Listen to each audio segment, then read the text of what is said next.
Hello class 8 students, आप सभी का स्वागत है आपकी विज्ञान की कक्षा में। आशा करती हूँ कि आप सभी अच्छे होंगे और खूब मन लगाकर पढ़ाई कर रहे होंगे। बच्चों, आज हम पढ़ेंगे पार्ट 8। पार्ट 8 का नाम क्या है? बल तथा दाब। आज हम फोर्स और प्रेशर के बारे में पढ़ेंगे। क्या आपने कभी कुएं से पानी खींचा है? क्या आपने कभी खींचा है? टेनिस या बैडमिंटन खेला है? ये तो खेला होगा लगभग बच्चों ने। ट्रैम्पोलिन के ऊपर और नीचे कूदे हो? लकड़ी के टुकड़े में कील को ठोका है? यदि हाँ, तो आपने ऐसी क्रियाएं की हैं जिसमें आपने किसका प्रयोग किया है? बल का प्रयोग किया है। प्रत्येक स्थिति में आप किसी वस्तु पर बल लगा रहे हैं तथा वस्तु आप पर बल लगा रही है। अर्थात बल किसी भी वस्तु पर आरोपित वह धक्का है या खिंचाव है जो उससे ऊर्जा देकर उसकी गति को प्रारंभ कर सकता है अथवा उसकी गति को रोक सकता है अथवा उसकी गति में परिवर्तन कर सकता है। बल का मात्रक, यूनिट ऑफ फोर्स, एसआई पद्धति में बल का मात्रक न्यूटन है। ठीक है। बलों का मापन, मेजरमेंट ऑफ फोर्स, कैसे किया जाता है? माना कि आप किसी दरवाजे को धकेल रहे हैं तथा दरवाजे के दूसरी ओर खड़ा आपका मित्र उसे धकेल रहा है, तो दरवाजा किस ओर गति करेगा? किसी और गति नहीं करेगा।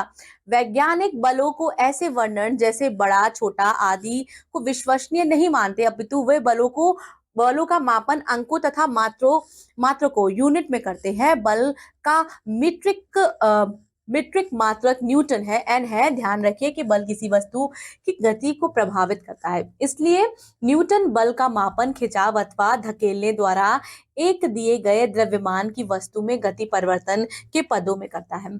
एक न्यूटन बल वह है जो 1 किलोग्राम द्रव्यमान की वस्तु की चाल में 1 मीटर प्रति सेकंड का परिवर्तन करता है। इसलिए बल न्यूटन में वस्तु के द्रव्यमान तथा उसकी चाल में परिवर्तन के गुणनफल के बराबर होता है। अतः बल वस्तु का द्रव्यमान, वस्तु की चाल में परिवर्तन। ठीक है। बल का नियम क्या है? बल इज इक्वल टू बल वस्तु का द्रव्यमान गुणे वस्तु की चाल में परिवर्तन। ठीक है। माना, ये आपको न्यूमेरिकल दिया गया है, माना कि आप 5 किलोग्राम के एक बॉक्स को इस प्रकार ढकेलना चाहते हैं कि उसकी चाल 1 सेकंड में 0 मीटर प्रति सेकंड 8 मीटर प्रति सेकंड हो जाए।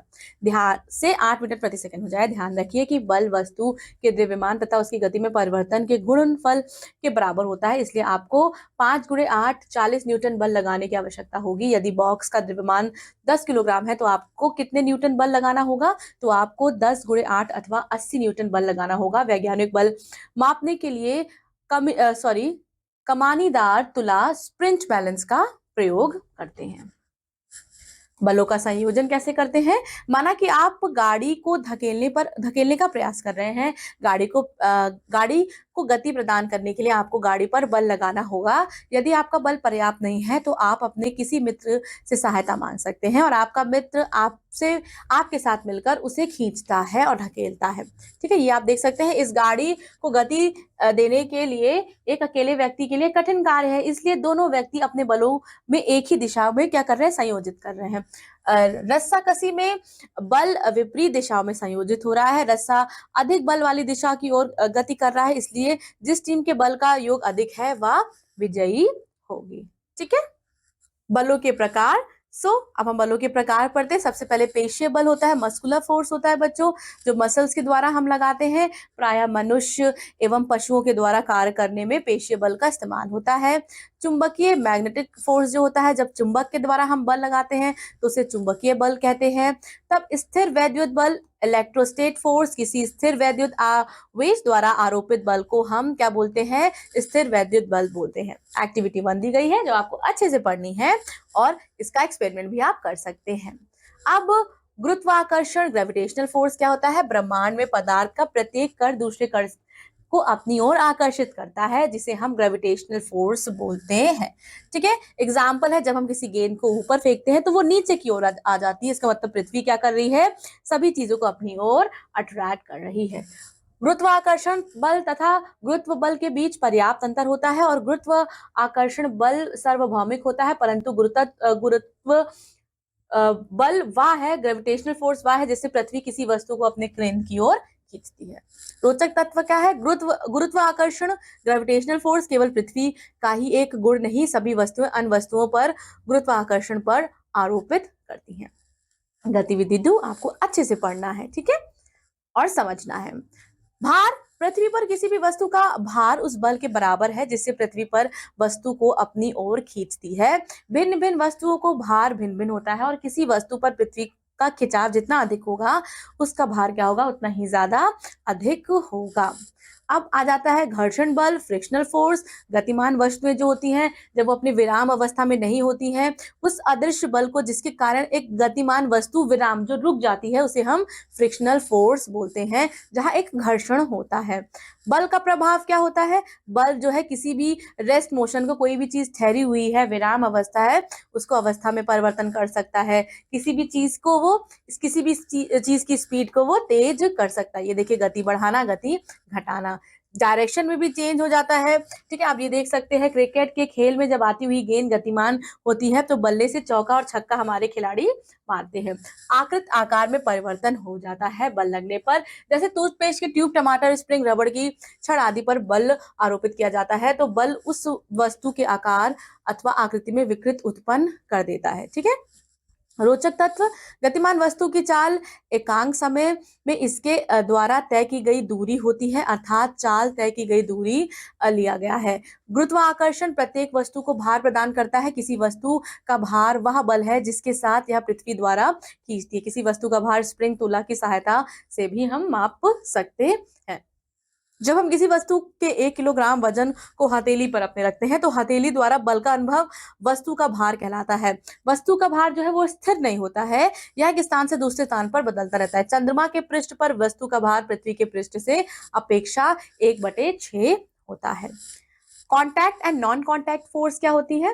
कॉन्टैक्ट फोर्स संपर्क बल, जहां घोड़े द्वारा गाड़ी पर लगाया गया खिंचाव बल, व्हील चेयर पर खिंचाव बल, बॉक्स तथा धरती के बीच घर्षण बल, इंजन द्वारा डिब्बे को खींचने के लिए लगाया गया बल। असंपर्क बल, नॉन कॉन्टैक्ट फोर्स कौन सी होती है? एक अवशोषित वस्तु किसी अवशोषित वस्तु या अवशोषित वस्तु को विद्युत बल, इलेक्ट्रिकल फोर्स के कारण आकर्षित करती है। दो तार जिनमें एक ही दिशा में विद्युत धारा बह रही हो एक दूसरे को चुंबकीय मैग्नेटिक फोर्स के कारण आकर्षित करते हैं। छत से छड़ी गई गेंद गुरुत्व बल के कारण नीचे गिरती है। एक चुंबक पास में रखी हुई लोहे की कील को चुंबकीय बल के कारण आकर्षित करती है। रोचक तत्व, विद्युत बल, चुंबकीय बल तथा गुरुत्वीय बल असंपर्क बल होते हैं।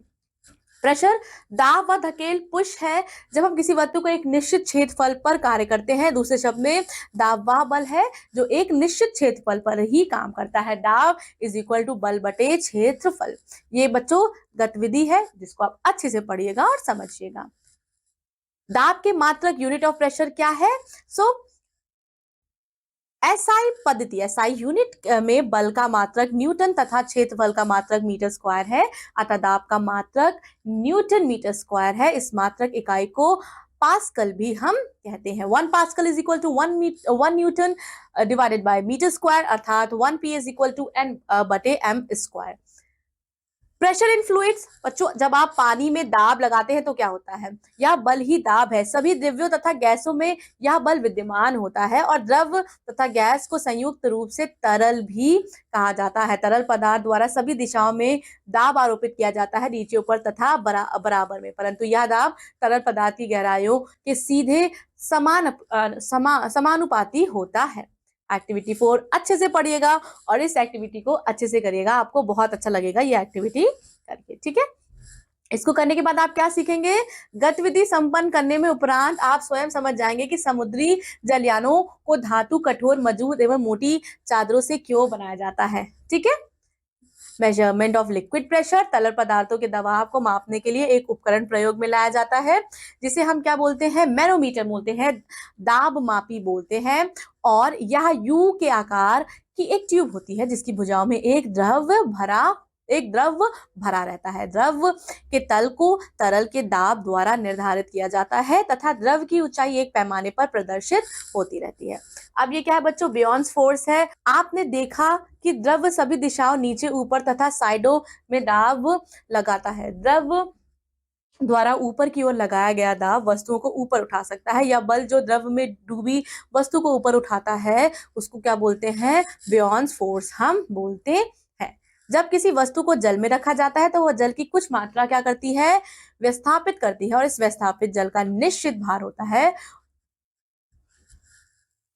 उत्प्लवन बल सदैव विस्थापित जल के भार के बराबर होता है। कांच का एक आयताकार गुटका लीजिए और इसका आयतन ज्ञात कीजिए। इस एक्टिविटी को, गतिविधि को अच्छे से पढ़िए। एटमॉस्फेरिक प्रेशर क्या होता है, वायुमंडल दबाव क्या होता है।